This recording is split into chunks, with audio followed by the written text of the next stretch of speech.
permanence, perseverance, and persistence in spite of all obstacles, discouragements, and impossibilities. It is this that in all things distinguishes the strong soul from the weak. Thomas Carlyle. My friends, stay with us each and every day. Show that permanence, that perseverance, that persistence in spite of all obstacles, discouragements, or even what you believe are impossibilities. Because I'm telling you, Thomas Carlyle, like all these great men we quote on a daily basis, know what they are talking about. Be a strong soul, not a weak. You can do this. You can do this. You can figure this out and make this work for you and your family as we go forward in time. These charts are unbelievably helpful. We believe in it. We talk about it every day. Those of you who have followed us, you've seen it play out time and time again. It doesn't cost you anything but 10 to 15 minutes. We're not a stock calling service. We're an education firm. We want you to practice trade with us for as long as it takes. As long as you dedicate yourself to it, you will do it. Now, let's jump into these charts. We see stocks are down for the day, bonds and gold up. Bitcoin down a little bit for Bitcoin. Let's jump into these charts and see what we see. We first look at the S&P 500. We have a red open box hammer. What we basically have is a small red open box. It's a slowdown in the up movement, long wick on top, smaller wick on the bottom. Look at what's happening to the price percent oscillator. It's refused to cross all this time as this divergence has been underway since we had the weekly vertical crossover going down, and now it's pulling away from the red signal line. Derivative oscillator positive, losing upward momentum. We look at the 2-day, and of course the latest 2-day candle, red down candle. And of course, what did we have happen at the close of the day? Well, we had things, of course, going up through the Friday, Monday candle, and the Tuesday, Wednesday candle we have heading down. So what we will do, and I tried to draw this a little too early while we were prepping for the show, and it's just, I'm going to have to redraw that in a minute.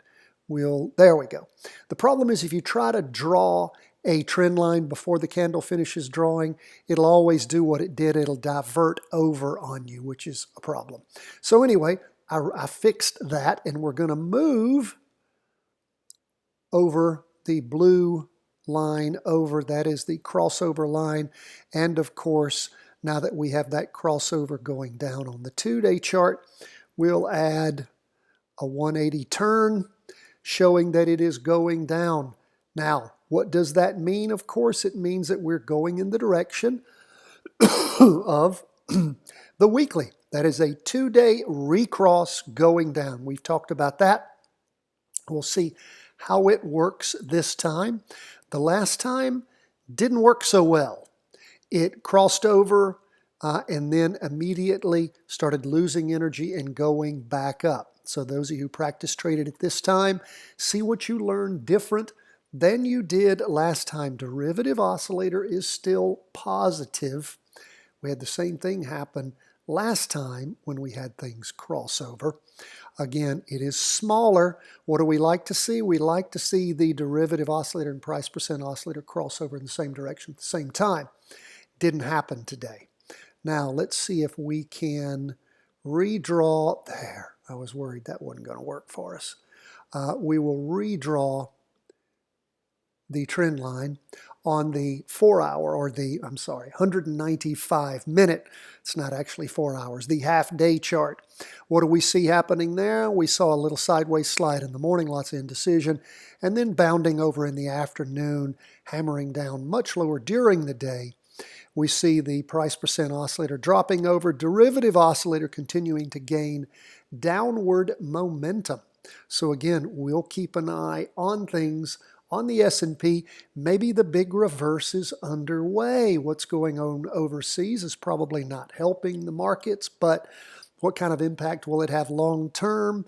We'll wait, watch, and see, and let the markets lead us. What do we see going on with the Qs? Well, we see a red spinning top forming for the week. Are we going to have a weekly vertical crossover going down? Hasn't happened yet. But after many weeks of up movement, first red spinning top, first red candle, other than an open box, which is a slowdown in the up movement. That's not a red candle, as we call it, solid red candle. We have to go all the way back to May, the end of May, to find that. So we'll keep watching. Derivative oscillator's been losing momentum for many weeks now, so we'll keep an eye on things. What about this 2-day? Well, as we look at the 2-day, we can see where it already crossed over on our Qs, on our NASDAQ 100 chart a few days ago. And of course, this latest one is again a big red down candle. We see the derivative oscillator spiking down, price percent oscillator also heading down precipitously. We can see crossing over, heading down that as far as where things are, we're violating, of course, the weekly trend line at this point on the 2-day chart. Look at the half-day chart. Again, a little sideways slide in the morning, lots of indecision, and then plunging over in the afternoon, price percent oscillator, derivative oscillator heading down. And of course, do you see what's happened? I again tried to draw this before the end of the day, just getting ready for today's broadcast. And it means that it knocks it off at the end of the day. I didn't have anywhere else to attach it. I knew I'd have to do this when I did the show, so I went ahead and drew it right before the charts ended and we started the show. So that, and just be aware of that. That's why I'm telling you that. That's where we are on stocks. Let's move into bonds. Bonds up for the day a little bit, 0.34%. Now, if you'll notice, bonds are still in a confirmed up move. That price percent oscillators ever so slightly heading up. Derivative oscillators positive but losing momentum. Green candlestick forming, trying to move up. Is it going to push through that 50-period moving average line? We'll see. It's sort of, stayed underneath that. So we'll see if it has enough energy to push through it. Don't know if that's going to be a big deal or not, but we'll keep an eye on things. What's up with the 2-day chart? Well, 2-day chart is negative and about flat. Derivative oscillator losing a little bit of downward momentum. Second green up candle. So we'll keep an eye on things. It is penetrated going up. Of course, the prior 2-day or the current 2-day trend line. We don't have any other way to really redraw it much. So we'll just watch that, pay attention to that, note that. And let's go to the half-day chart as it really pushes up on that price percent oscillator. Derivative oscillator still losing momentum, but positive. And what we see here is a sideways slide. We see a little down in the morning, up in the afternoon, overall up 0.34%. Not a lot, but again, we'll watch as things continue to move along. You might have in the near future a 2-day recross going up, as we've talked about before. That last 2-day recross was quite good to us. We rode that for a couple of 3 months. It was beautiful. So we'll watch, wait and see as to how bonds continue to move along. What do we see on gold?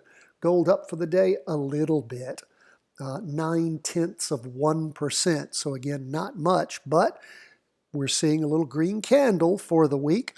Derivative oscillator still negative, losing downward momentum. Price percent oscillator a little less than flat.